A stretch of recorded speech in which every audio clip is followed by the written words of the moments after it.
And then while Shir puts the prayer on the screen, let's take a moment to set our motivation, to think that we're so extremely fortunate, have a lot of opportunities in our life. Despite our problems, our difficulties, there's so many people, so many living beings in this world who don't have the same fortune that we do. And so now let's take this opportunity and through taking refuge in Buddhist psychology and making the promise to become awakened for the benefit of all sentient beings, let's move our mind in the direction of benefiting all sentient beings. Okay, so with this in mind, let's recite the prayers together as before. We take refuge, bodhicitta, and then the four immeasurables.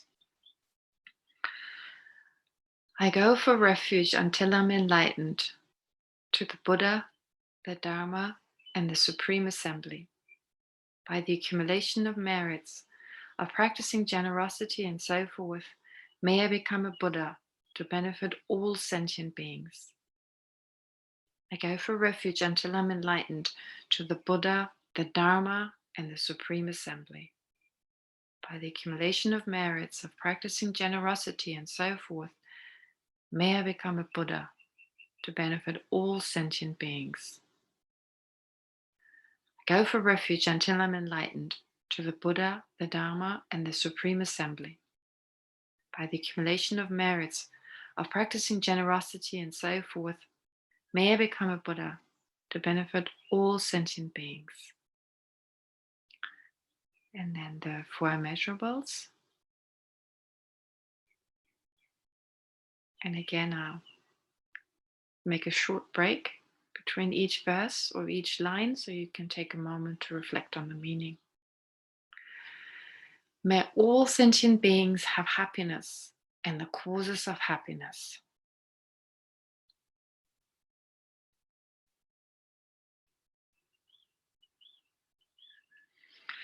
May all sentient beings be free from suffering and the causes of suffering.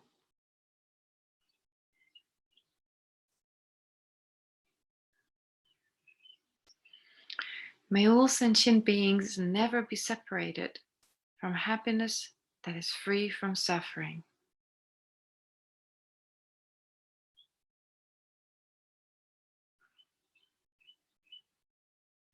May all sentient beings abide in equanimity, free from attachment for friends and hatred for enemies.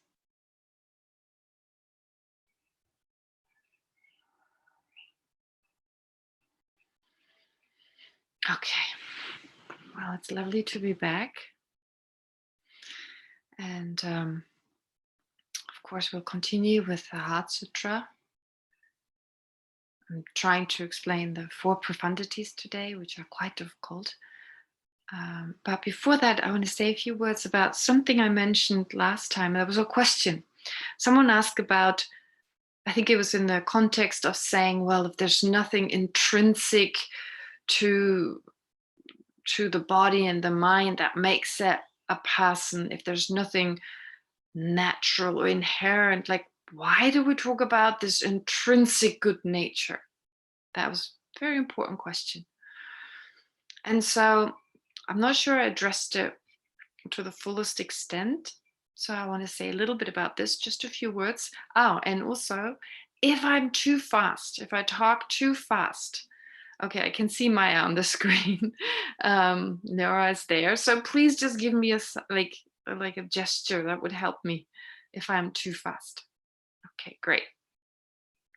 Anyway, so the question about how about our nature, our Buddha nature?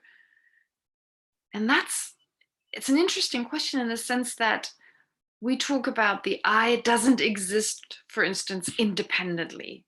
There's nothing within us something there that we can call the I. There is, to use another word, no objective I. There's nothing that exists from the side of the object. We use all these words when we describe what's called the ultimate nature. So the problem, the cause of all our problems, of all our difficulties, is just not understanding that, believing in something inherent in things, etc. But then, when you learn about Buddhism in a slightly different context, maybe not talking about emptiness, the word is used again. It's intrinsic. We have this intrinsic compassion within us.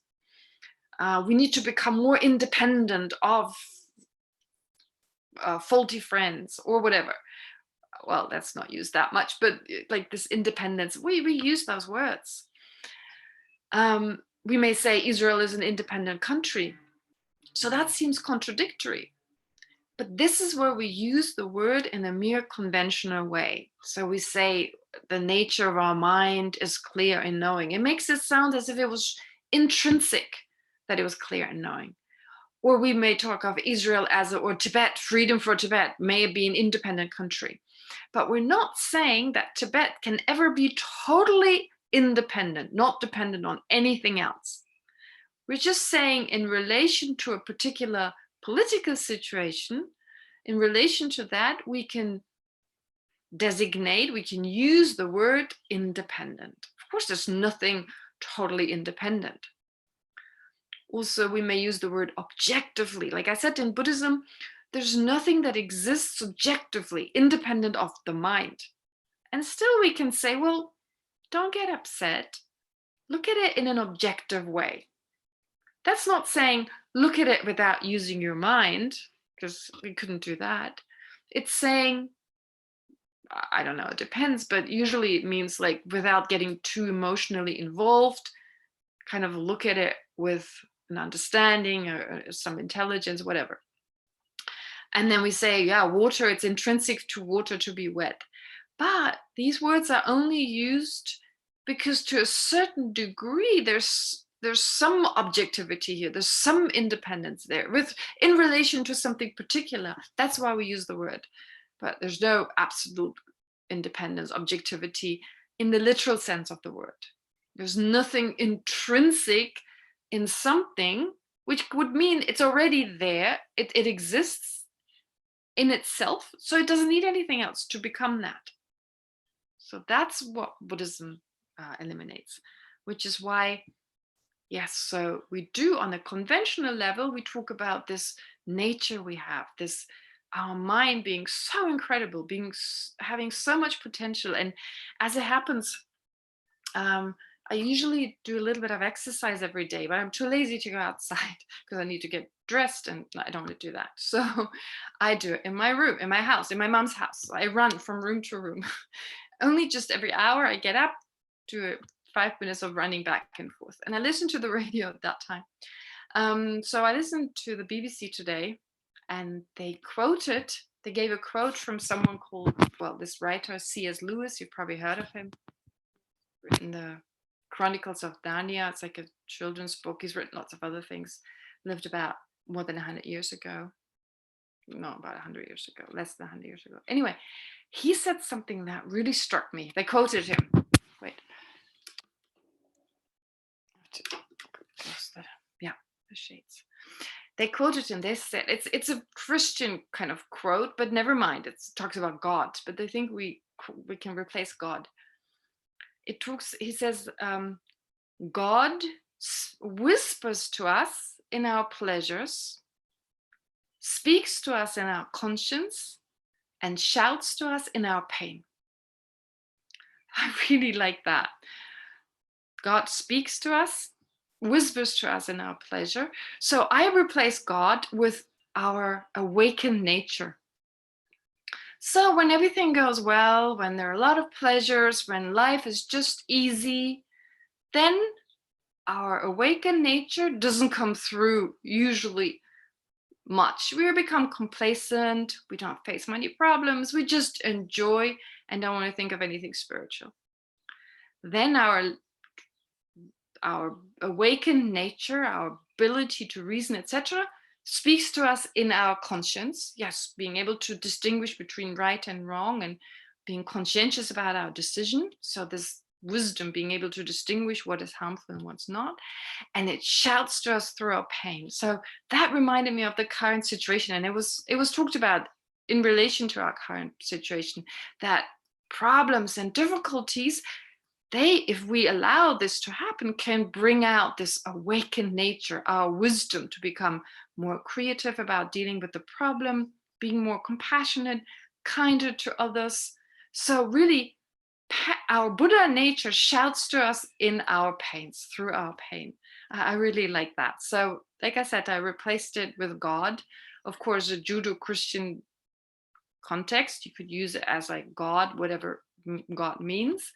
But since in Buddhism there's no idea, or there's no concept of a creator God, well, there are concepts such as Buddha nature. And I thought that was beautiful, especially in the context of the current situation, that we remind ourselves, however difficult it gets, how scary it can be, that if we allow the situation, if we use it in the right way, well, our Buddha nature shouts to us in those difficult situations. And anyway, I was reminded, of course, of the situation in Israel. It was great suffering and great problems, and incredibly horrific thing that happened to the Jewish community that eventually led to the creation of Israel, of course. And wow, in such a short time, Israel has become this modern, developed nation, where also, again, creativity led to the situation. So always, I think it's good to remind ourselves when things are difficult.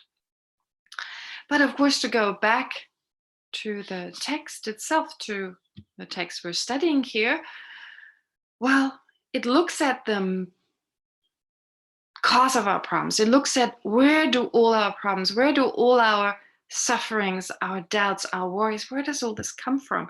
And it goes right to the root of it, which of course is difficult to understand. If we look at the main cause of any kind of problem, it's usually not something that can be easily understood, and definitely not easily be removed, this main cause. But the first step is to understand it. Well, there are other means and methods to, well, here we use the means and methods of analogy, of learning about it, meditating specifically on how do phenomena exist. But there are other means that we need to also apply. Another one is to train ourselves in love and compassion. Our love and compassion, the more we train ourselves in love and compassion, and not just towards those people we're attached to, we feel close to anyway, no, towards other people, total strangers, possibly even those who regard as our enemy, the ones that we don't like, that we usually try to avoid. The more we do that, the greater it'll help us, or the greater it becomes our understanding of no self, if we're able to generate our love and compassion in the right way, that is unconditional, etc. Love without expecting anything back, and sincerely generating the wish for someone to be free from suffering. How is that? Because love and compassion doesn't need an exaggerated I. You don't need an exaggerated sense of your own importance, etc., to be loving, to put the other person's happiness before your own happiness, or even at least have it equal, being equally important to your own happiness, being others' problems being equally important as our own problems.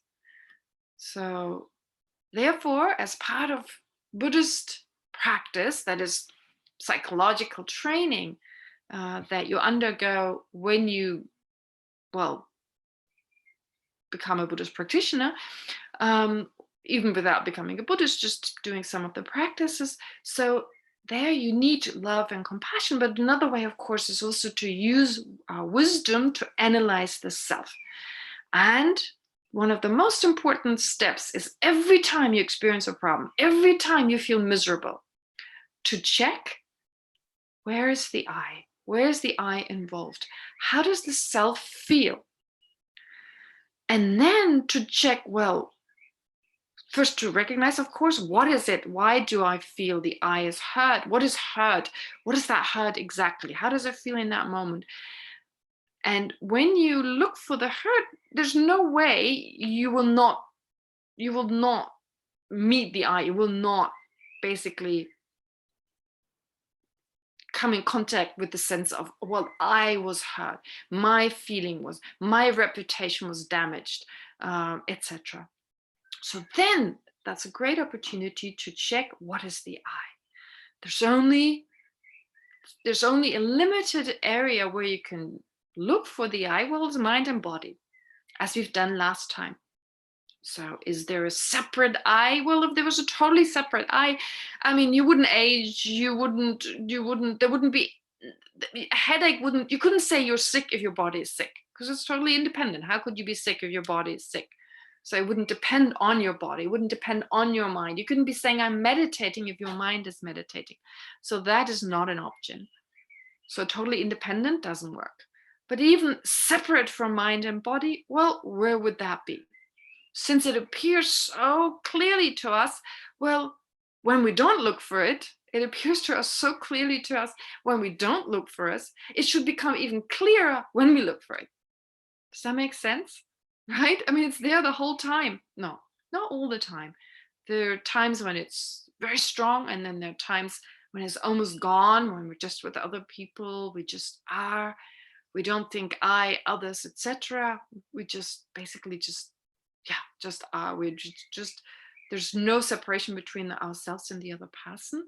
But then other times it's there very strongly, sometimes weaker, etc. So during those times to check, what is it? Does it exist as something separate?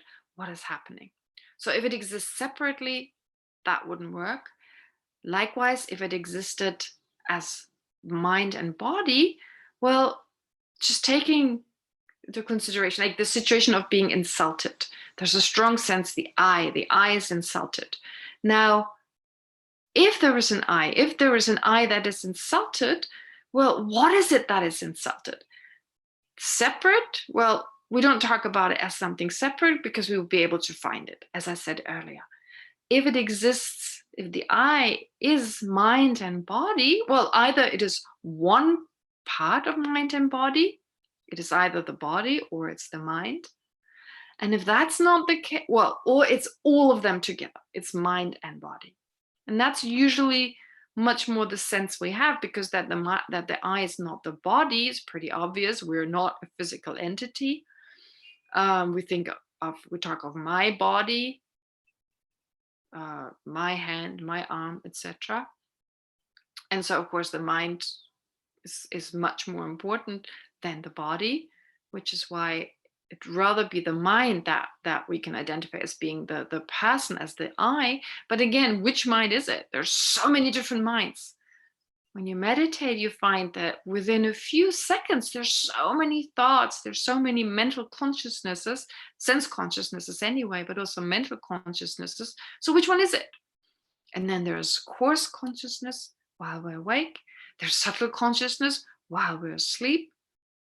And anyway, there's a strong sense of an I at certain times, but not at other times. So does that mean there's an I? Yes, but there is no, sorry, there's a mind, yes, but there's no I. I mean, how would that work? So in short, our mind allows itself to be fooled by the appearance. That's not surprising in everyday life. There are a lot of optical illusions. Sometimes if you look at the wheels of a car, when a car is moving forward, it seems like the wheels are moving in the other direction.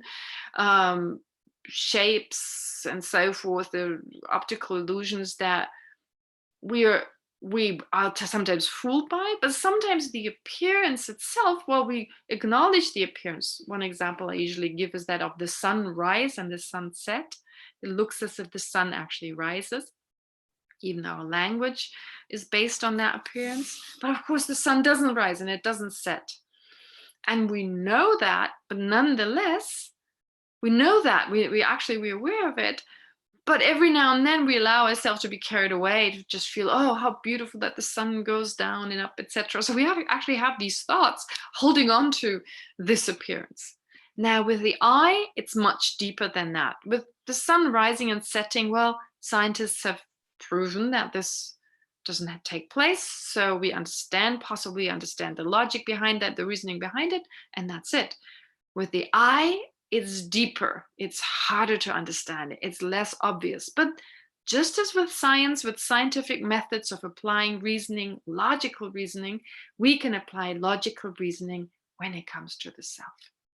And we've done that last time with the meditation. So now I'd like to ask you throughout the week. You have 1 week, you have 7 days. We only have one other homework, which is reciting the Heart Sutra. And how long does that take? To take the time every time you don't feel good. I mean, even when you feel good. When you feel good, of course, you should do it then as well. If you feel like, wow, this is amazing, I feel so good, what is the I? Without stopping to enjoy, it doesn't mean you can't enjoy the pleasure, but what is the I? What is it that feels good in that moment? And even more important, when you feel hurt, what is that I? Very gently. Don't be like, what is this I? I feel miserable, right? Don't be harsh with yourself. That's the first thing we have to learn anyway, to be more gentle, more accepting.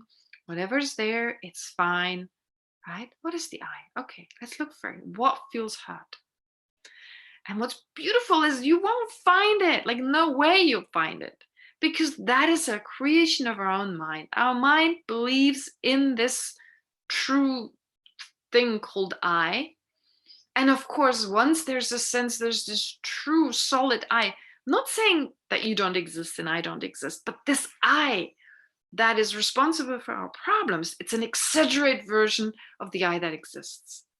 It's much more solid and much more intrinsic, or it's much more solid than it actually is. Well, it isn't solid. Actually, it's not solid. It's not intrinsic. It's not independently there. It is just designated on the basis of mind and body doing something. We say the I does it. But on top of the sense of an I there, we then add mine, my reputation, my success, my family, my house, and that's where, well, this is what the text gives us the opportunity to do, to not just analyze the I that owns all those, but what is that success? What is that reputation that seems to be looming there that we think is really important? Again, that can't be found. So we're so eager. Well, it depends on the person. Everyone is different, but some find it very important to have a good reputation. Others find it very important to be successful. All these adjectives we use and we're so worried about, pleasure, gain, reputation, etc. Well, again, they cannot be found. So if they keep us preoccupied and we worry about them, if we cannot find them, how much freedom is there? How much more space do we have in our mind to dedicate our lives to things that are more important?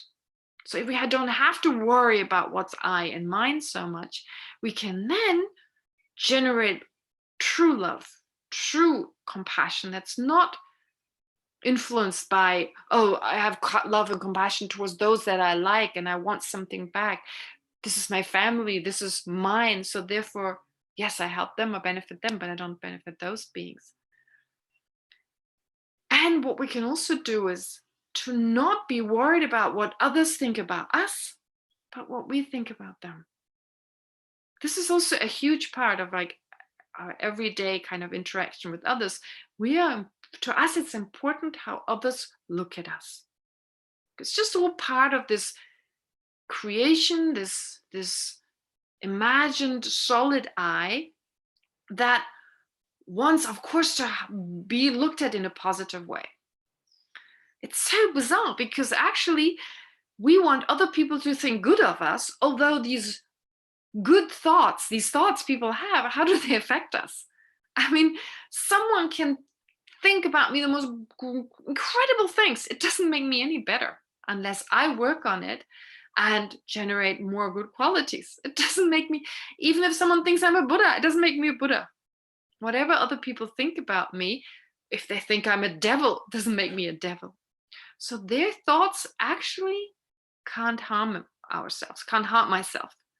So therefore, these thoughts are really all they are. They're materialist thoughts. And still we think they're so important. If we reflect on that, it's amazing. But like I said, what is important? What is important what we think of others? What they think about us, it doesn't change us only if we allow it. If we start thinking, if someone criticizes me and says I'm a selfish person, well, if I take the time and I'm thinking, oh well, yeah, they're actually right, I'm selfish, okay, can I change this? And I make some changes, well, then their thoughts have affected me, but of course only indirectly, because I've taken the initiative to make those changes. But whatever other people say about me, what I'm trying to say is, it's not important, because it's my love and compassion for other people that's important. What was that? I just saw a question. It's gone again. Anyway, we'll have time for questions. Leo asked me to make some time for questions, and I will. So please wait a little bit. Okay, great. Now, basically, having said all this, but of course we can go on for a long time, but we just don't have that much time. And so going back to the text here, now it has already been mentioned that also the five aggregates lack inherent existence. And as I said before, the word also implies the self, and we've done a lot of analysis on the self. But now we should also look at what makes, or what is the basis of what's called basis of imputation of the self. So when we say the I doesn't exist as a separate entity, no, it exists only as something that we label.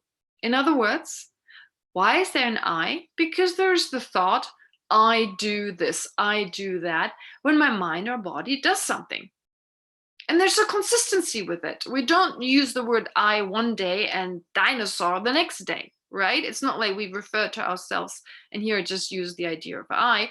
So I say, I do this when my thoughts think. So when my mental consciousness is thinking, then another mind labels I'm thinking.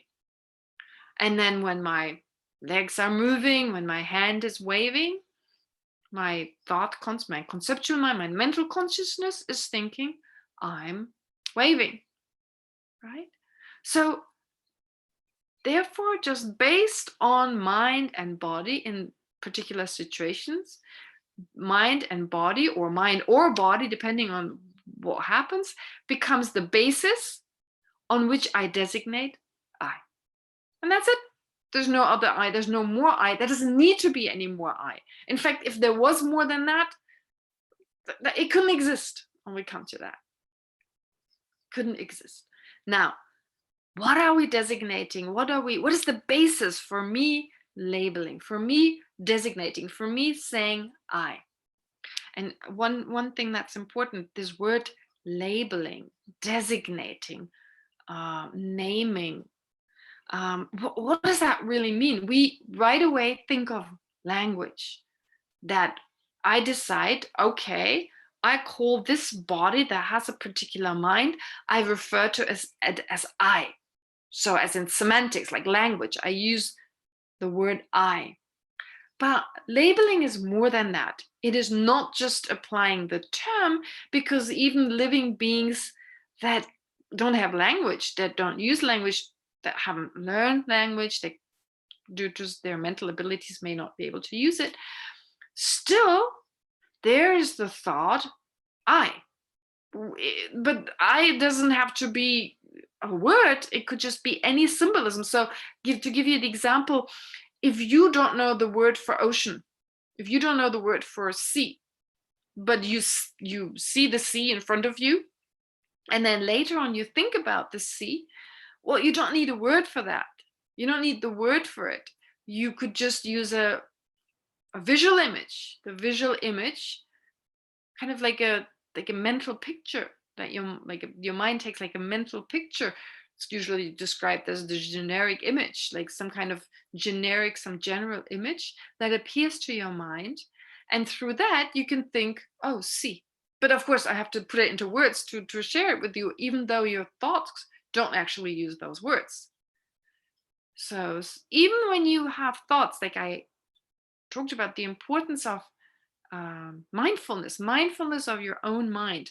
One thing you also become aware is that you have thoughts that use language and thoughts that don't use language, right? You can think in a particular language. If you speak more than one language, you may find that at times you think in one language, at times you think in a different language. So there is, since we use language, and language is a very strong part of our daily life, it has become parts of our thoughts. So that's when you label using language. This is like this is a tree, I should do such and such, etc. You're labeling with every thought, you're labeling based on some basis of designation. So let's say there's a situation. Based on that, you think, oh, this is a good situation, this is a bad situation, in relation to many different factors. Is it a good situation? Yes. Conventionally is. Is it a bad situation? Yes. But there's no contradiction that it's both a good and a bad situation, because in relation to one person, it is a good situation. In relation to another person, it's a bad situation. Now, I don't have a pen. I do, but I don't know where. Wait. I don't have a pen. Never mind. I'll use my finger. Okay, so this is a longish object, right? Now, is it long or is it short? Well, in relation to a broomstick, it's short. In relation to a matchstick, it's long, right? So I label long in relation to a matchstick. Is it intrinsic? Is there something within there that makes it long? No, because if there was something intrinsic that would make it long, then it couldn't be short in relation to a broomstick, right? Because it would be in and of itself long if it was not in relation to something other than itself, okay? If it wasn't in relation to something other than itself, long, then it could, if it was long anyway, not in relation to some other thing, then it would only be long, it couldn't be short. Because in relation to a broomstick, it's not long and short both. It's only one of the two, right? So it depends on in relation to what. So a situation in relation to me, it's a good situation. In relation to someone else, it's a bad situation. Good or bad are always in relation to something other than itself. But even the self itself is only in relation to something other than itself, mind and body, that I talk of, that I have the thought I, right? So it exists in a relative way, in dependence on other things. I label I, okay? Just as in relation to some other things, I label long or short.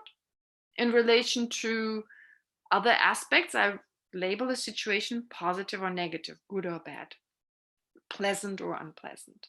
All right, there's nothing found that makes it pleasant or unpleasant. There's nothing here that makes it long or short. It's not like saying, oh, it's got some longness in it or shortness in it. Show me where the longness is. Which part of it is the longness, right? The longness cannot be found as separate from its parts, nor is one of its parts long, right? If you take apart these parts, you can't say this part is long and this part is this, that, and the other. There's no longness independently with the finger.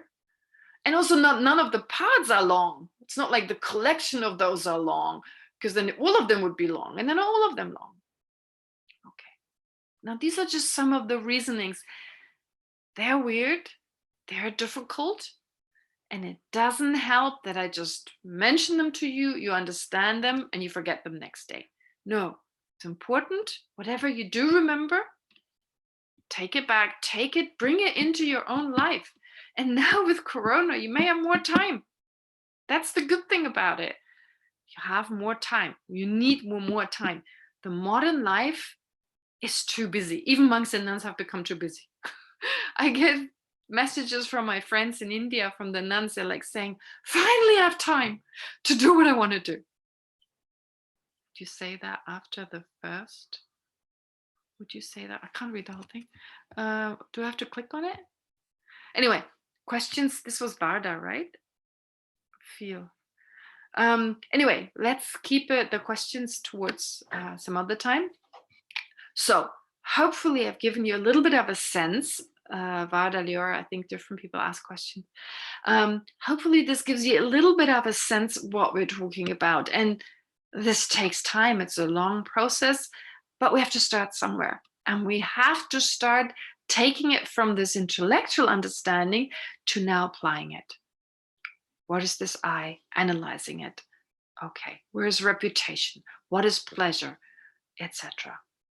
Okay, but now, since I've said the basis of saying I are mind and body, now I need to do the same analysis with mind and body, because otherwise I may end up thinking, well, yeah, there's no self that exists intrinsically, but there's this mind and this body, and they're really truly there.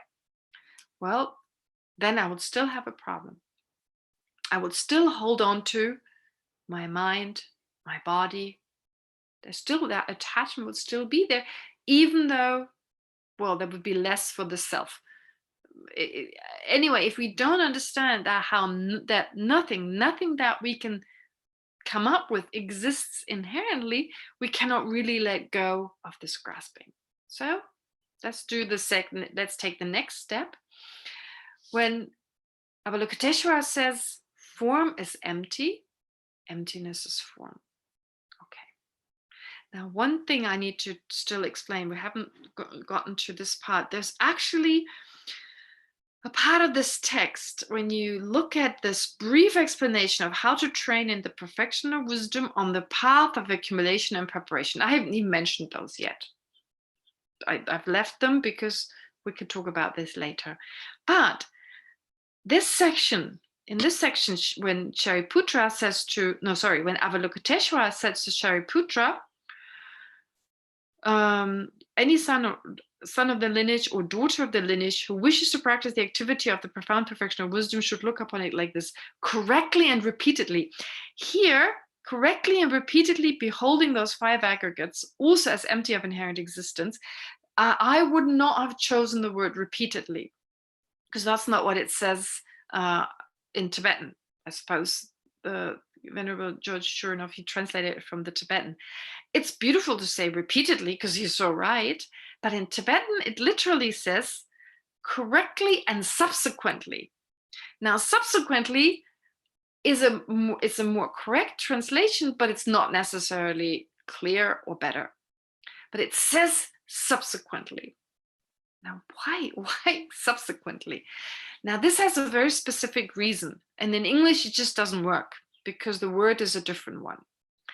What is actually meant with this word is the first time you understand how the aggregates really exist, the first time you gain an understanding of this. It's not like you can expect to walk around and suddenly understand emptiness, understand selflessness, unless you've already, in the past, at some point, gained some understanding. So initially, because we believe, we hold so strongly onto things existing objectively and in and of themselves, this strong holding onto this mode of existence that actually doesn't exist, but that we still wrongly hold on to, is an obstacle to us understanding how things actually exist. So it is through reasoning. Reasoning is one of the methods that allow us to break through.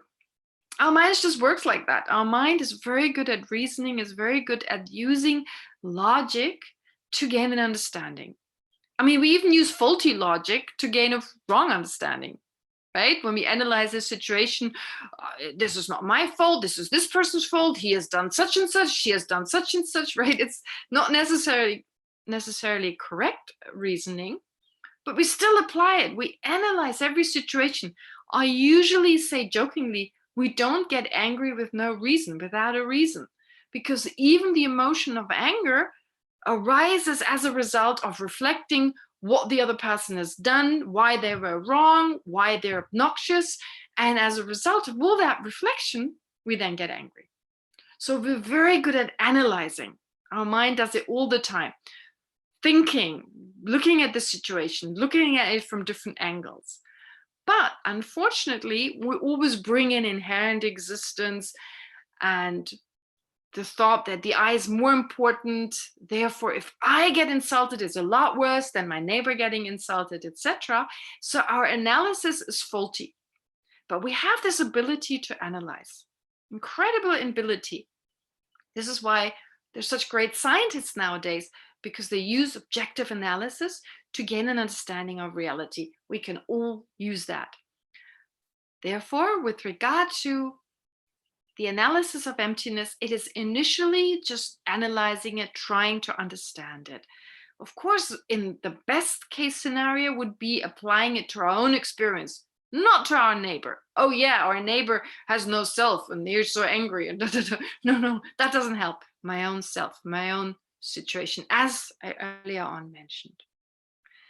Now, how does this reasoning apply? It is described as using reasoning. Well, how do I go about gaining an understanding of how the self really exists? It is through reasoning. So by understanding the reasons for why there is no self, I subsequently understand there's no self. Which is why we talk about a particular type of mind that we try to generate here. The usual technical term is inferential cognizer. But it doesn't literally say in Tibetan an inferential cognizer. It rather talks about a mind which subsequently infers. Okay, so giving you an example. Let's say, and once you understand the example, it becomes clear. So let's say you're standing out on the street. You cannot look inside your neighbor's house, but you see smoke billowing out of the window, out of the door, etc. Can you see the fire inside? No, not at that point. You can't see it, so it's hidden to you. But by looking at what is connected to the fire, which is the smoke, you can subsequently, after understanding there's smoke, and it doesn't take long, you can infer, oh, there's fire inside, right? We all do it all the time. We take a certain indication, a sign, as it's called in Tibetan, some sign. What is the sign for fire? Smoke, right? What is the sign for the ocean is near, the sea is near? I don't know, seagulls, unless they kind of lost their way and they're kind of somewhere in the desert. But no, usually, yeah. So there's certain signs the sea is near. There's certain signs someone makes food. We can smell it before we see the food, etc. So likewise, with emptiness, with selflessness, there are signs. Oh, there's so many signs. The fact that things change, how can things be inherently existent? How can they be intrinsically there? They wouldn't change. They were always the same, because nothing could affect them to make them change. Because change takes place in dependence on certain causes and conditions that interact with the object and allow them to change. Okay? But if there's something intrinsically there, well, nothing could affect it. It would be the same. Therefore, there are signs, there are certain reasons, signs that are easier to understand than selflessness. And when we understand them, we can subsequently come to understand selflessness. And this is what Avalokiteshvara is really saying here. So Varda very kindly offered in an email, which I never answered, I'm sorry, but she offered to change the Heart Sutra and make those changes. But I prefer not to, just because there's so many versions of the Heart Sutra. I could have sat down and make my own and just add to all the ones, but have your own version that you feel comfortable with, and I don't think I could do a better job than all the other translators. So I'm just noting here that the word repeatedly actually means subsequently, that is inferentially. Okay, and that's one interpretation of the word. That's how it's described in the commentary, and it makes sense to me because it tells us not only that we have to understand, or that we need to realize the selflessness, the way the self exists, but also how mind and body exists. It doesn't just show us the object we need to understand, but also how to understand it. First through reasoning. To just sit there and hope for it to happen, I don't think it works like that. Our mind doesn't work in that way. It's just like with school. We have to learn. We have to go to school and get the information, and until it makes sense to us because of the different reasons. No way we just sit there and suddenly we know, right? When we learn anything in school, when we understand the mechanics of it, the connection to everything, mathematics, etc., only then, if we understand the science, the reasons, then do we have knowledge of something particular.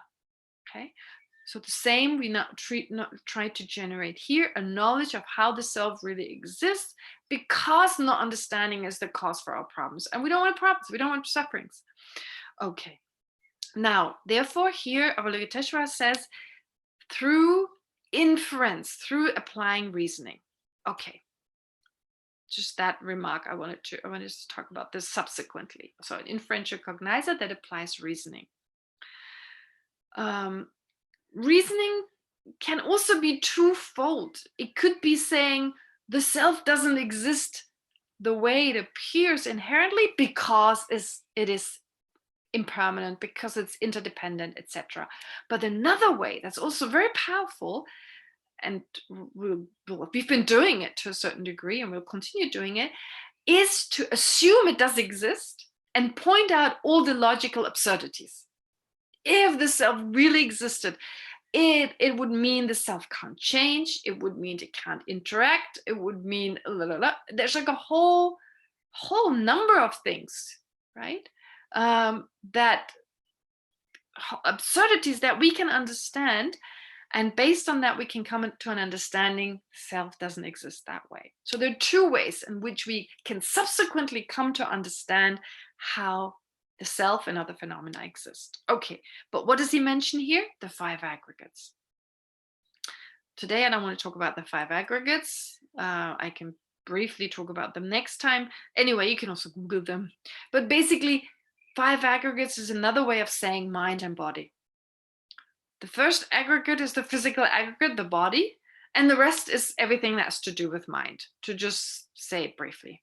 Okay, so therefore, it's another way of saying, Shariputra, if you want to practice compassion, if you want to benefit other sentient beings, if you're someone who's got awakened your Buddha nature, or anyone who's awakened their Buddha had awakened their Buddha nature, that is having generated great compassion, now you need to understand how the self exists, and you need to understand how the basis of imputation for the self, the 5 aggregates, exist. Let's take the body first. And so he then presents the core, the heart of the Heart Sutra. Form is empty. Emptiness is form. Form is not other than emptiness. Empty is not other than form. So here he describes what are usually in the commentaries, they're called the 4 profundities. 4 facts that are very profound. And these facts are in relation to emptiness and the body. Okay, form. Now, the word form is a little difficult. I don't know whether you use the word form in Hebrew, because form usually means shape. But in Tibetan, it does too. It really, like when you talk about the form of something, usually in colloquial, it means shape. But in the Buddhist context, form means different things in different contexts. Like I said, in colloquial, it actually means the shape of something. But it can also mean a visual object, which would mean a visual object means shape or color, right? When you perceive something with your eyes, your eye consciousness, you perceive basically shape and color. Sound for the ear consciousness, etc. But here, visual form is sometimes called form. It's described as form, it's said as form. So that's one way in which the word form is used, visual form. But then it can refer to anything physical. So I've been told that some translations, or some Hebrew, in Hebrew you would say physicality. So something physical. Form, that's how it's translated. But like I said, in Tibetan, it's also weird. You have to get used to it. If you speak colloquial Tibetan and suddenly, and you don't know the Dharma language, well, that's not how we usually learn Tibetan. But for a Tibetan person who's first learned, of course, colloquial and then learned the Dharma, it's just as weird as it would be for us in English, for instance, to talk about form as being visual or referring to all material things. Okay, so how do you then know? The question would be, how do you know they talk about visual form? How do you know they talk about material, all physical things? You know from the context. Usually you know from the context, and if you don't, you ask, like in the debate, for instance. Okay, so with regard to all physical objects, their form can also refer just to the body. So here, form refers to the body aggregate, the form aggregate. So form here means the form aggregate, which is another word of saying the body. So the physical aggregate, replacing the word form with physical. Okay, now this much about this word, which is weird, but never mind. And what makes it weirder, depending on the context, form aggregate can mean this body, but it also can mean all form. You can actually extend it to anything physical. But again, this is just the way the words are used, and it becomes usually clear from the context. Now, since here Avalokiteshvara is talking about the person, and this we know from the commentaries, talking about the person, and the commentaries, of course, Buddha's explanation himself having explained, giving enough explanation that we can know without doubt that this is what the sutra is talking about. So therefore, here it's specifically the body. So the body is empty. Okay, that's the first profundity. Profound, as I said, usually the word profound is used to describe emptiness, but actually the other four profundities are not emptiness, they're conventional truth. They're not an ultimate truth, but a conventional truth. Okay, so for those of you who are not familiar with this vocabulary, we talk of emptiness, the ultimate nature of things, as an ultimate truth.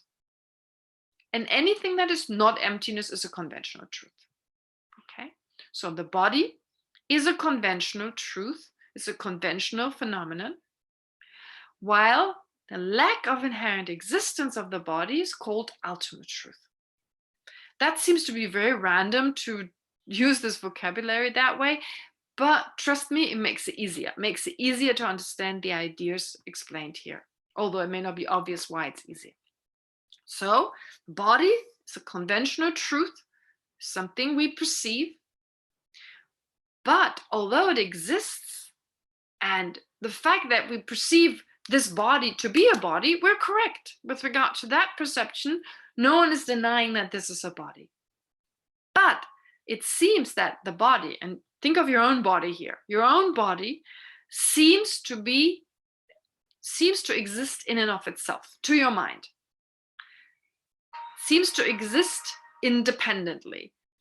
There's something there that makes it your body, to use just a more colloquial phrase. There's just something there. It is not just labeled. It doesn't feel like it's just labeled as my body or body in general. And if it wasn't labeled, it wasn't a body. That feels very odd. But saying that's not how it exists could only mean it's intrinsically a body. It's from within it, it's a body. Okay? So, with the sentence, form is empty, Avalokiteshvara is saying the body doesn't exist in and of itself. That's pretty straightforward. The body doesn't exist. And we can do, of course, the analysis. What is the body? Where's the body within the body? If it was intrinsic, the body was intrinsic, and it appears, if you think of your own body, my body, there's a sense, this clearly appearing entity, the body, there's something within it that makes it my body. That is a body. Okay? So when that appears, it appears to our mind, well, if that really existed as something that we call a body because there is one, well, we should be able to find it. But again, can't find it. We cannot find it. So usually when I'm somewhere, I have a flower. Oh, I do have a flower over there. No, I'm not going to get up now. Next time I put it closer. So when you take a flower, for instance, an object such as a flower, you may take that because it's a little simpler. It's easier to just put it right in front of you and look at it.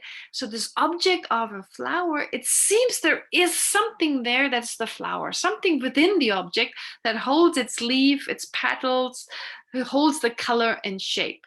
Well, if it was there, we should be able to find it. Okay. Now, this is the analysis. We've already done it with the body, with the eye. Now, the same analysis can be done with the body. Where is that body within the body? Which part of it makes it the body? Now, you may, at that point, think, oh, that's just so boring. The one with the eye, I kind of like that, but the same again. I mean, that's what Buddhist practice is about. It's about repetition. And repetition that's done superficially is boring. But repetition that's done with the state of mind, I think in Zen Buddhism, they talk it like a beginner's mind. Like when you do it for the first time, it's new, it's exciting. So every time you do it like you were a beginner, you're newly discovering it. Okay? So when you do that, every time it's slightly different. When it's boring, there's a sense it's always the same. But just because you allow to your mind just going through the motions, but you're not really looking at it in a way like a beginner would look at it, with excitement and looking at the details. So the body, especially when there's a sense, I don't like my body, or I'm very attached to my body, I identify with my body. Where is that body? What is there that makes it my body, of course, but a body anyway? Where does my body start and where it ends? Where does it end? I mean, if you look at the subtle atoms that are still part of my body, it's not as clearly definable as it seems, does it? Is it? If you think like which atom is still part of, I mean, we can't see, of course, we don't see the subtle atoms, but that it's made of subtle atoms, we all know through the scientific discoveries, or we at least assume. And then to determine this particle is part of my body, this part isn't, on an atomic level, well, impossible. So this object, which seems to be clearly definable, very difficult to clearly define it really on an atomic level, where again you look very closely, you go very close, so close that you basically reach its atoms, if you like. But not just that, also, what is where the leg, is the body in the leg? Is the body in the belly? Is it in the arms? What is the body? It seems to be there separate. A body that has a shape, that has a color, that has beauty or not. But where is that body? Okay. Especially when we have attachment towards a body. We have, of course, attachment towards our own, but also the body of another person. Where's that body? Okay. But this part, I think we've understood. Now, the next part, so the first profundity, this body, if we look for it, we cannot find a body. That is, what do we find? We find the emptiness. We don't find an inherent body, but we find the absence of an inherent body, which is another way of saying we find its emptiness. We find that the body is empty of inherent existence. Now, That's the first sentence. That is the ultimate profundity, or the profundity of the ultimate nature of the mind. But then we say, emptiness is the body. This cannot be taken literally. This cannot be taken. It doesn't literally mean that my body, because it doesn't exist inherently, therefore, the lack of inherent existence, that mode of existence, that just absence of inherent existence, is the body. No, what are we saying is the body is only possible, it can only exist because it lacks inherent existence. Its lack of inherent existence makes it possible for the body to exist. It couldn't exist any other way because it lacks inherent existence. So in other words, due to its emptiness, it's possible to have a body. That's what it means. Emptiness as form means that's this characteristic that the body has always had, or the body for that matter, the self, whatever exists, nothing has ever existed in and of itself, and it's only that it appears to us wrongly. Just as the sun has never risen in the east, and it's only because of our appearance to the mind and the way the mind has been fooled by that appearance and has held on to this to be true. That's why we need to think about it in the first place. I mean, if it didn't appear to us, no one would talk about emptiness. Who cares? It just is, right? Don't need to talk about it because it just is empty of inherent existence. But because we hold on to the opposite, that's why we need to think about it. We need to reflect upon it. And therefore, understanding that this characteristic of not existing inherently enables the body to exist, enables the self to exist. Does that make sense? Right? Because if it existed inherently, it'll be absurd. Like I said before, it couldn't change. It wouldn't have any, it would exist independently. Inherent means it already is a body from within. It's a body. So it doesn't need anything to be a body, right? It doesn't need arms and legs, etc., to be a body. It doesn't need causes and conditions. It doesn't need anything for it to give rise to. It already is. Why would it need a cause that makes it a body? It already is. Why would it need parts? Why would you need legs and arms? It already is a body. Why do you need parts? And no one would have to call it that. It already would be, right? You wouldn't have to perceive it, and we would all perceive it in the same way. Because it's objectively be a body, we all perceive it in the same way, or none of us would perceive it, right? Because we all perceive it slightly differently. When we see a body, when we see a tree, we stand in different places. What we perceive there, well, if it existed objectively, either we would all have to perceive the same, or none of us would perceive it. Does that make sense? Maybe I've gone too fast here. Okay. All right, let's ask questions. So if you have time for questions now, there were some questions already. So if you could, I guess the way you did it before, or maybe Shir, you had this way before where it comes kind of at the side of my screen. I can read the whole question. You can press on the button that says chat on the bottom of the screen. Great. Oh, yeah, I can do it. Okay. What is the sensation? So there's the first question from Leora. What is the sensation of the eye as something in my chest, not physical, maybe connected to the subtle body that gives me the feeling of eye? Okay. Now, yes. So oftentimes when we ask to meditate on the eye, we say, where is the sense of eye? And oftentimes it seems to be in the chest.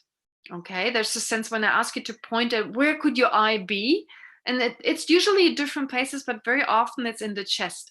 Now, the question is, does that connect to the fact that the very subtle mind, our very subtle mind, is situated to be situated in the heart chakra, which is not in the organ heart, which is more towards the left, but in the center of your chest. It is there actually. There are energy channels that run through our entire body, and they form knots in the center. Okay, never mind about all the details. And that's called a chakra because they look like wheels, and chakra is the word for wheel. So when they kind of intertwine, the different channels intertwine, then they form like a wheel, and in the center of that intertwined, like a knot, is in the center of the chest, is said to be the location of the very subtle mind. So that's where we usually look at as like the center, or like emotions also are said to sit in the heart. I think that's definitely the origin of that. But to say that the I, that's very interesting. If the I were really there, then, and this is something Geshe took the best on, the reasoning he once presented, I really like that. He said, then we should have a sense that the head is above, right? If the I is here in my center, like in the center of my chest, right? If the I were here, then I should actually have a sense that my chin is above myself and my belly is below, right? So I'm like, I'm looking, when I'm thinking of my brain, I should be looking upwards towards the brain, right? And you don't usually feel like that, right? It's like sometimes there's a feeling it's there, but other times it seems the I is here. The guy just touched me with his finger and it was not washed or whatever, right? Like, he hurt me here. Or the I is the feelings. It's not even physical at all. But if they push against me, then there's a sense the I is here. Isn't that right? Because he touched me. I was touched. Well, he only touched this part. If the I was, so there's a very strong feeling the I is suddenly here. So it's like, I agree with Leora when she says, is there a sense that the I is here because of, yes, I think that's the reason. I haven't heard anything other than that. I haven't seen it. Why do we have that? I haven't seen it in any of the text, but it makes total sense to me. However, it doesn't remain there. It doesn't always feel it's there. It sometimes feels it's in my toe. When you stub your toe or you lose your toe, there's a sense, oh my God, I lost something of myself. Well, if the I is in the chest, who cares about the toe, right? I mean, then, and again, the toe, that's not the I. The I, it's down there somewhere. So anyway, basically, the I is not located there, at least not the I that we perceive. Okay, but even the subtle mind, if the very subtle mind were the I, then we wouldn't have an I right now, because the very subtle mind is right now not active, because the coarse mind is active. All right, from Varda, would you say that after the first time we felt the I, we use the generalized image of I. Oh, yes. The first time we feel the I. So, okay, the first time we perceive, well, it depends on which I, the existent I or the non-existent I. So there is an I that doesn't exist. Well, for the first time, when we understand the non-existence of the I, then we have a general image of that because it's conceptual. Initially, it's just conceptual, so we have a general image. So the appearance of the general image of what no self means, in that way we perceive, yes, through this generic image, we perceive the emptiness. If we talk about the self as it really exists, right, we can only understand how the self actually exists once we've understood how it doesn't exist. Does that make sense? We can only come to understand how the self really, that is just conventionally, it's just labeled, once we understand that it doesn't exist inherently. The example that is given is like, if a person tells you a lie, parts of what they tell you is a lie and parts of what they tell you is the truth, you come to understand what is the true part by negating what is not there, what doesn't make sense, right? You negate the part that doesn't make sense, and what you're left with is the part that is the truth. So likewise here, the self does exist. Of course it does exist, but we add something to it, and that part, that imagined part, this we just have to deny, and then we have to refute, mentally understand, no, that couldn't be there. And what we're left with is the self that does exist, right? And for the first time, understanding that self that does exist, we also do it initially just with the conceptual mind. We have some general image, and via that image we can understand it. But that's not enough, which is why we say, well, first you just use reasoning until you experience it directly, and that would be the next step. Okay, are those the questions? that seems to be it. Any more question? No, it stays green. So I guess, yes, Lior, yes. Something, can I say that the I is just a mental factor, one of the mental factors? Which I? The existent I or the non-existent I? The existent, the way I use conventionally the I, why cannot I say that it's just a mental factor, something that mental that I use, just as I use other things and other functions of the mind. I think what you mean is just a mental creation, a mental factor. Yeah, yes, you're right. Yes, that's it. That's it. The way I usually say it is this. When you think of I, right? Well, we don't just think I. We think I'm like this, I'm like that. Our sense of I is just a collage of thoughts.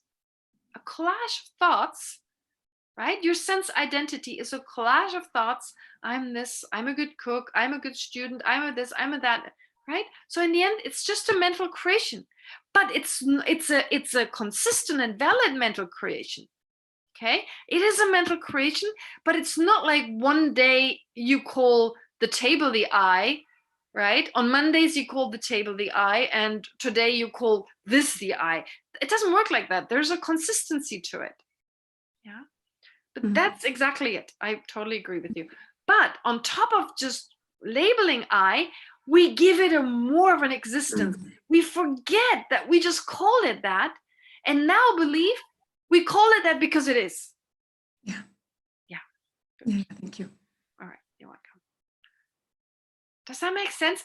I give you another example that my teacher also always gives. It's a really nice example. What is this guy who's with Bibi the whole time going on? Geitz? What's his name? I cannot lip read. Someone needs to say it. Gantz. Gantz, that's right, Gantz, yes. So Gantz, let's assume, okay, I'm not sure, there's a political situation, I got a bit of it a few days ago, but anyway, so Bibi out, Gantz is the prime minister, okay? So if Bibi is out, and now Gantz is the prime minister, what happens to your mind? Now you label prime minister. Now, because of certain factors, not just him being a man, that's not enough, must win the election. So dependent on many, many factors, you label prime minister. Okay. Now, when you first see Gantz, you know, the first few times you see him, you need to remind yourself, he's the prime minister. Good news. No, never mind. I don't know. I don't know whether it's good news or not. But anyway, so he's the new prime minister. Okay. Yeah, some don't seem to agree. Whatever. So, so he's the new prime minister. But you need to remind yourself. Okay, you need to label. Oh, he's the prime minister. He's a prime minister. Okay, and then after some time, when you've done that often enough, suddenly it seems there is some prime ministerness coming from the side of the, right? It seems like there's a prime minister coming from Gantz, right? Right now, Netanyahu seems to be carrying that, okay? He's been prime minister for so long. Hard to imagine he's ever an ex-prime minister, right? No, but I'm saying the point is like, we had to label it. We had to, because nothing in him that makes him prime minister. It's not like he's got a different nose or, you know, nothing. No, it's in relation to certain aspects. We call this person prime minister, right? But then before long, he seems to carry something that is the prime minister. And one day when Leora Price is the new prime minister, right? When she's the new prime minister, so I'm just doing the Queen's handshake here, never mind. So when she's the new prime minister, then you need to get rid of Gantz. You need to relabel Gantz. Now he's the ex-prime minister.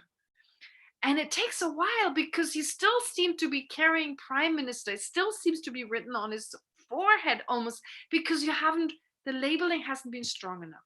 So in both cases, being a prime minister has always been labeled. There's nothing to be found. So whether you say prime minister man or woman. That's just labeled on the basis of mind and body and how the person feels as man or woman. You won't find anything independent of certain parts based on which you call some a man or woman. You won't find anything. So therefore, my teacher taught it in a different way. He talked about the disciplinarian, who's usually a scary person, who you're scared of. And so they're newly appointed every 6 months, sometimes every 2 years. It depends on the institution. So the new disciplinarian, you have to be very disciplined around this person because they're like the police. So if you kind of misbehave, they can basically discipline you, they can punish you. And so you need to be sure you know this is the disciplinarian, so label correctly. So he tells the example of, like, you see the disciplinarian come around the corner, he's been newly appointed, and you need to label, you need to remind yourself, oh, disciplinarian, that's the new disciplinarian, to then act accordingly. But before long, you get used to it, and now it seems he's got disciplinarian written on his forehead. He comes around the corner and you go, oh, disciplinarian. So to your mind, it seems he's got something now within him that makes him the disciplinarian. And then when he's no longer the disciplinarian, you come around the corner, like maybe in a dressed in an inappropriate way or doing something that goes against the monastic discipline, and you go, oh shoot, but he's not the disciplinarian. Okay. So you see, there is a sense we label something and then we believe it is that, and that's why we called it that. We forget it is not, that's just how our mind works. We believe it's intrinsic within it, not that we've just called it that. That's so important. And if you really, really think about it, that's so liberating. That is so liberating, because all the things we worry about, what do we worry about? What are the things we worry about? Things that we only labeled. That doesn't mean they're non-existent, but they're not as solid and intrinsic as they seem. And it's up to our own mind. It's up to our own mind. And we can make slow changes to situations.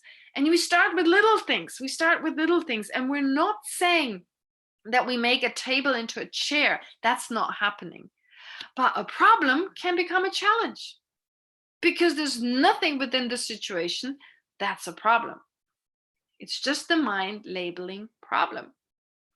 If your mind labels challenge, right, and you use it in a correct labeling way, I'm not saying you can make water into wine or something just through labeling. That would be ridiculous. No. But there's certain things that are more relative than others. So you can start off using these ideas by understanding a problem or not a problem. It depends on my mind. But then, of course, you can take it much further. There is no inherent success, no inherent reputation, no inherent pleasure, no inherent gain. So everything I worry about, there's nothing my worry can hold on to. And I finally have the space of mind to dedicate myself towards the welfare of others, which gives me true happiness. This is true happiness. You can be truly happy, free from worry, if you dedicate towards yourself, towards the benefit of others, without the I involved, without the sense I'm more important. That is the self-cherishing mind. Not saying the conventional I, but the self-cherishing mind that wrongly perceives a solid I. That's true freedom. And until we understand that, unless and until we understand that, we will not be truly free. We'll always worry. There'll be always this sense, something could happen. I need to protect myself. Right? Okay. Wow. I know this is difficult, and no one told me I should slow down, but I'm pretty sure I became quite quick at some point. Okay. Anyway, let's do a meditation.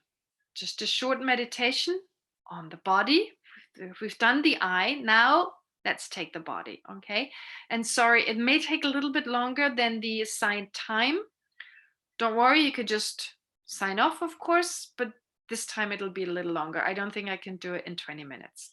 So please feel free, of course, to leave. And if you want to stay, we'll do the meditation and then dedicate. And again, as usual, to clear our mind a little. As usual, we do some breathing meditation. Just be mindful of breathing in and out.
And now take a moment to just become aware of the object of meditation, which is your own body.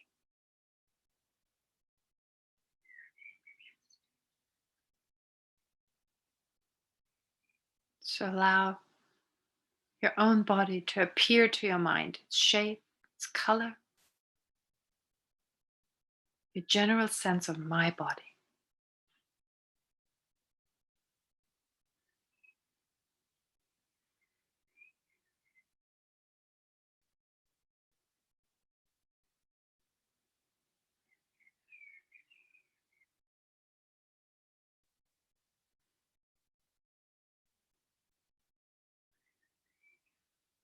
And see whether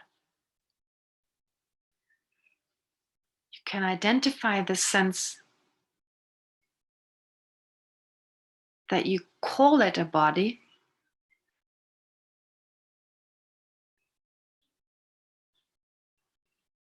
because it is a body in and of itself.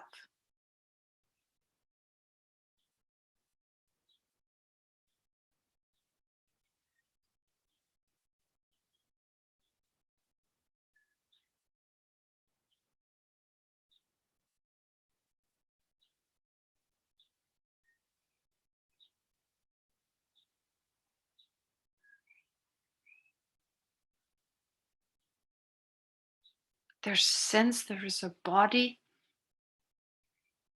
that has skin, limbs, blood vessels, bones, and so forth.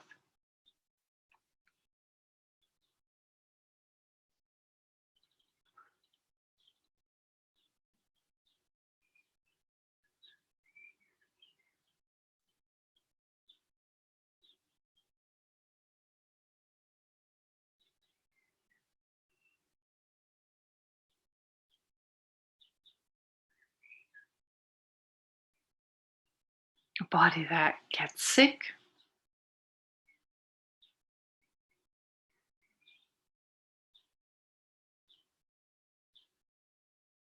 or that feels rested,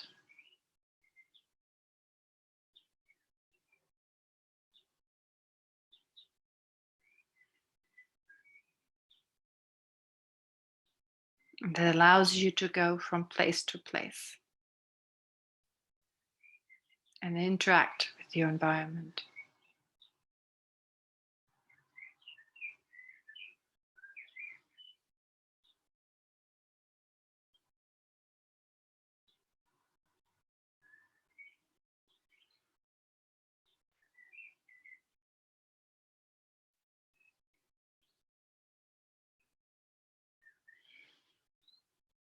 If that existed the way it appears to your mind,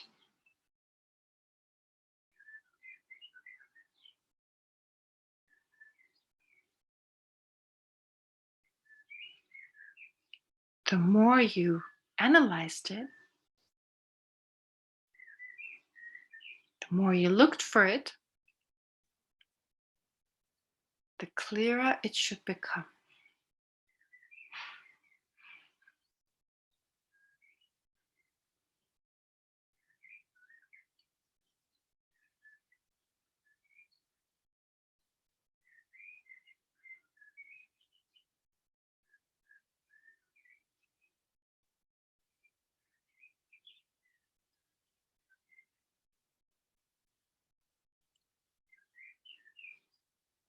So the only way it could exist would be either as separate from its many parts,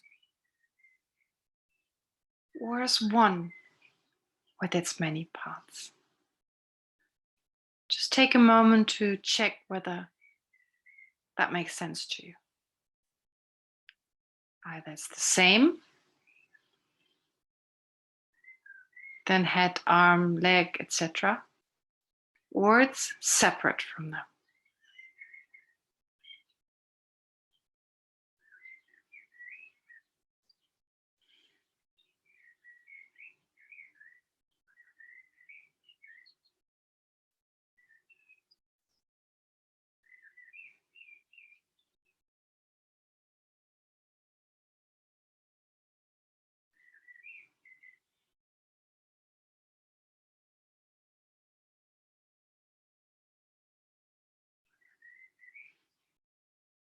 If it were separate,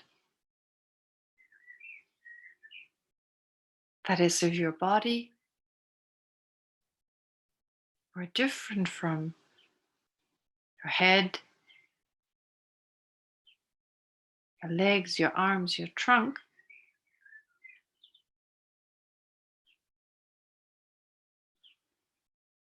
you should be able to be left with the body even if you had no head, no legs, no arm, no trunk, etc.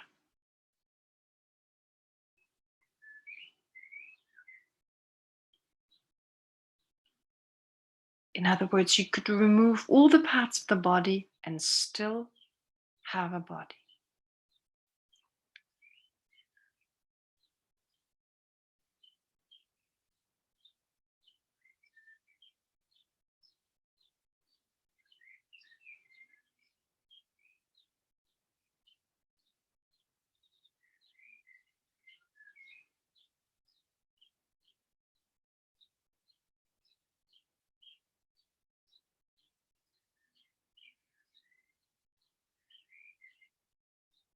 But since such a body cannot be found as separate from legs, arms, etc.,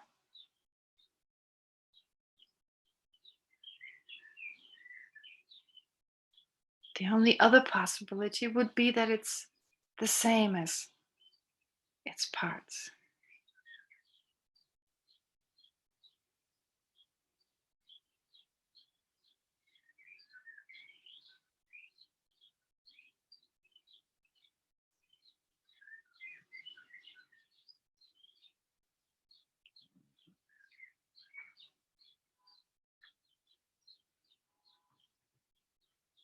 And since it would not make sense to say a particular part, such as the legs or the trunk, that they are the body,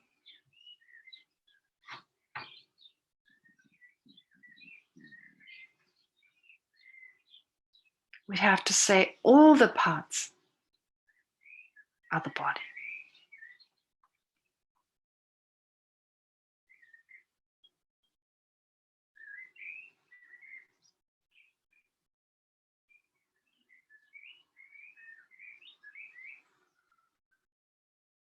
But that would mean if someone touched my arm,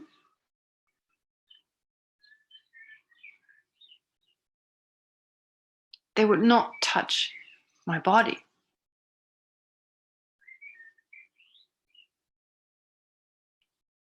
Because if the body is all the parts, then for someone to touch my arm, they would have to touch all the other parts of the body.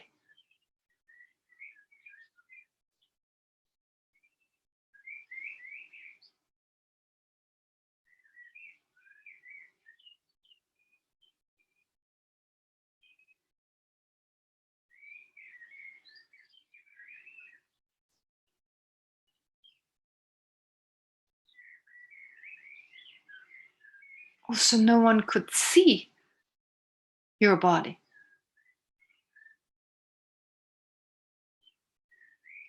Because you can never see all the parts of someone's body.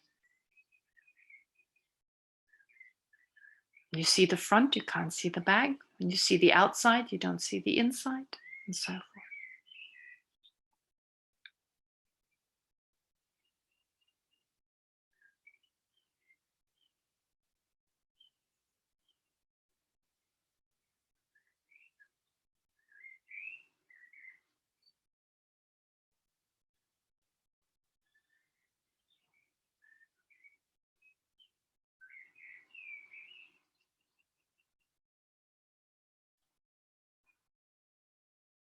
So therefore,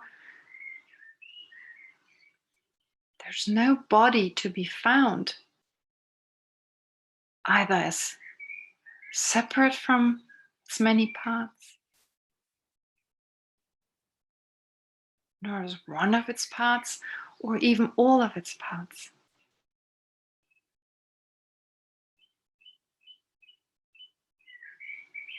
Which would be the only way an inherent body could exist.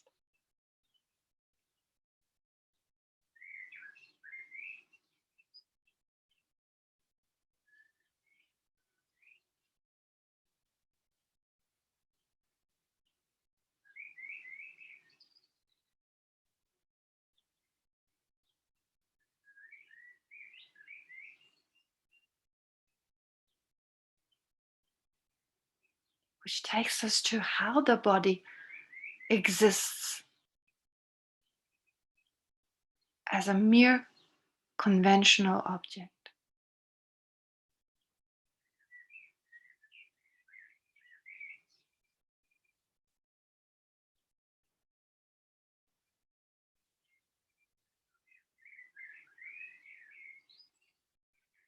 Which means that, as per convention,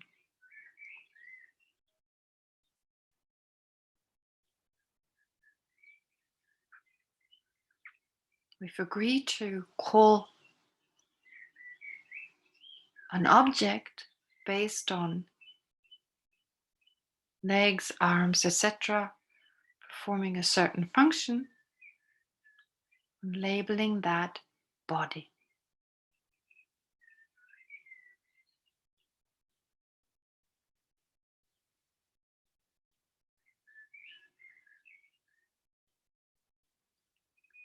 Therefore, it is a body because we label it body.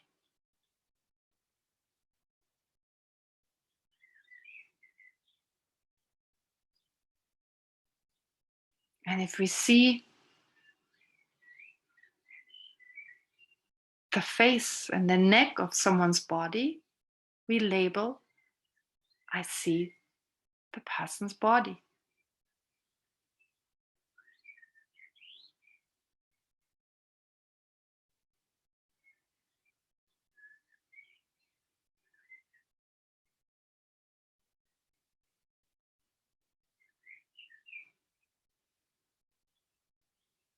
And when someone's legs move, we say the person's body is moving.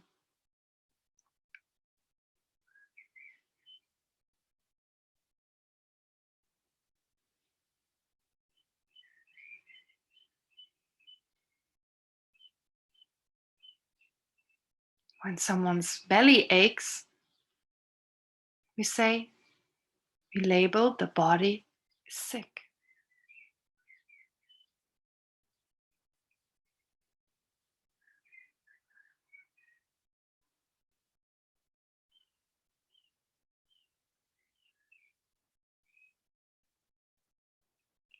Therefore, the body is empty, empty of inherent existence. And emptiness is the body.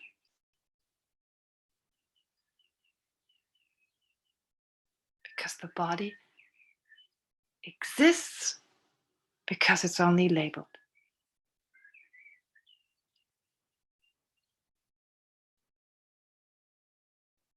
if it existed the way it appears to us, it could not exist at all.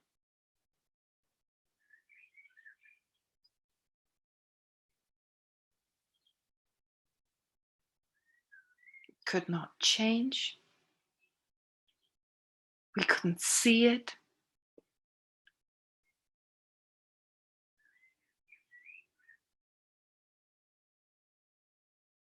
We couldn't have a body.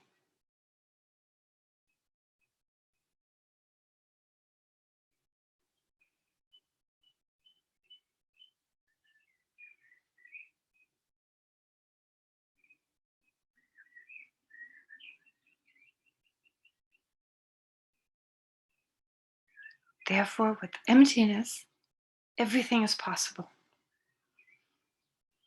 A body, a self, and so forth.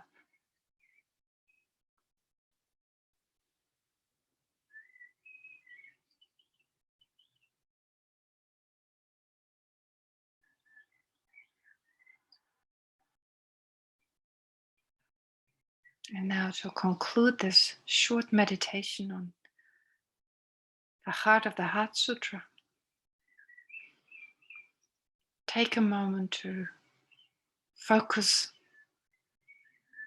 on whichever conclusion you've come to as a result of this meditation, and just allow this feeling, this conclusion, to sink deeper into your mind.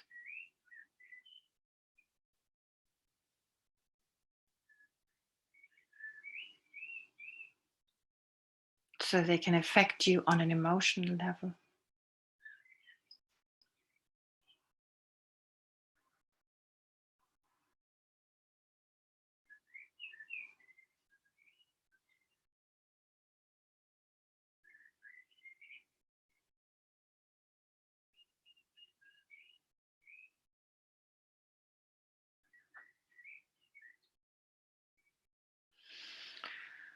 Okay. All right, that was about 20 minutes. Oof. Okay, great. Now I want to give you a homework. The Heart Sutra, of course. Also, as before, that still stands. Whenever there is a situation you get upset and there's a sense I've been hurt, etc. So to take the time, maybe just a few minutes later when the emotions are down, where's that I, to analyze that. But that's more in the situation as they arise. But as part of the Heart Sutra, to cite the Heart Sutra, and when it says, and please don't forget to also, we've done the beginning part, to visualize, of course, you're in the presence of the Buddha, Avalokiteshvara and Shariputra, the way it's described here, to really put yourself into that situation, to be inspired, etc. But when you get to the point, form is empty, think of a body you find attractive. If it's your own body, fine. But if it's another person's body, also very effective. If you're attracted to another person's body, whether you know the person or you don't, maybe get a picture or whatever, think of that body and look for the attractiveness in the body. As if, again, is there something intrinsic within the body? Where's this attractiveness? Where's the beauty, etc.? And just look for it. So please don't worry, I'm not trying to take away beauty, etc., but just the sense that it's inherent, that there's something from the side of the object instead of our mind labeling beauty. Okay, all right, that should be enough for today. So again, to dedicate, of course, the merit we've accumulated, before I cite the verses, to also transform our mind into that kind of space of dedication. So to think that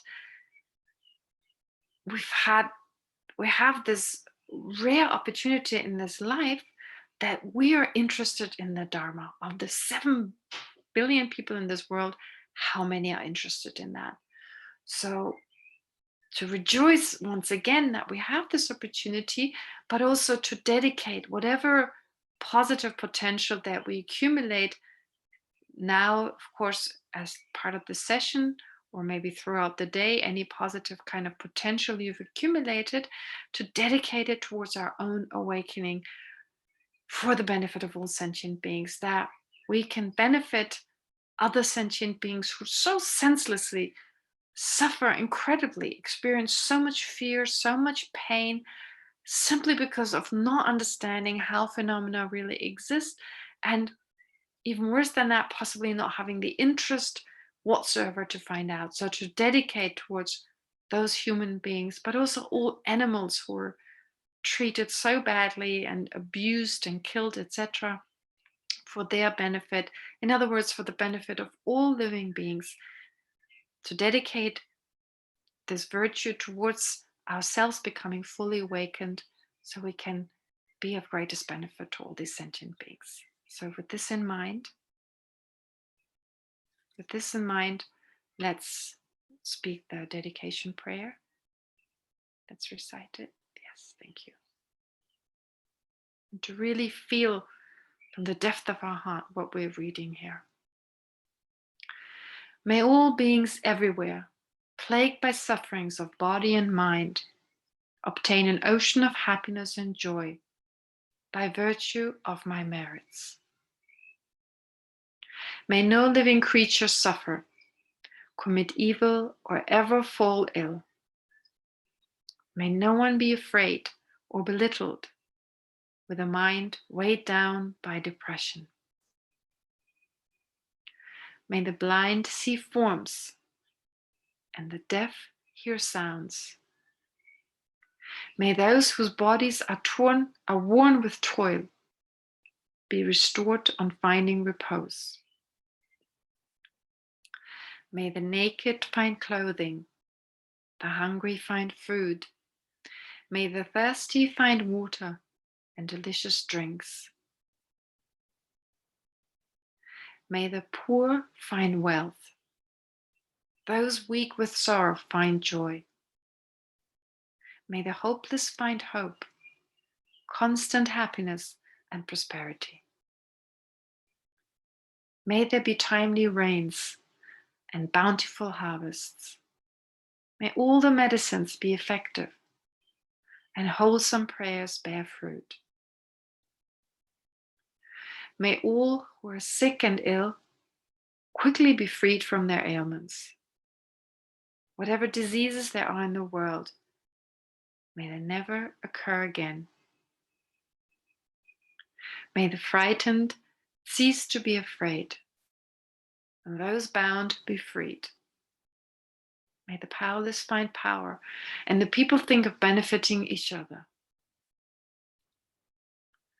For as long as space remains, for as long as sentient beings remain, until then, may I too remain to remove the suffering of living beings. Okay, great, lovely. So have a great evening, what's left of it, and a very nice week. And I see you again, well, next Sunday. Sorry for being so slow. I hope the speed is all right. I'm really slowly going through it. Later on, we'll go a little faster. You're welcome to add any comments if I'm too fast or you want more questions, etc. I don't know whether I can adjust, but I'll try. Okay, take care.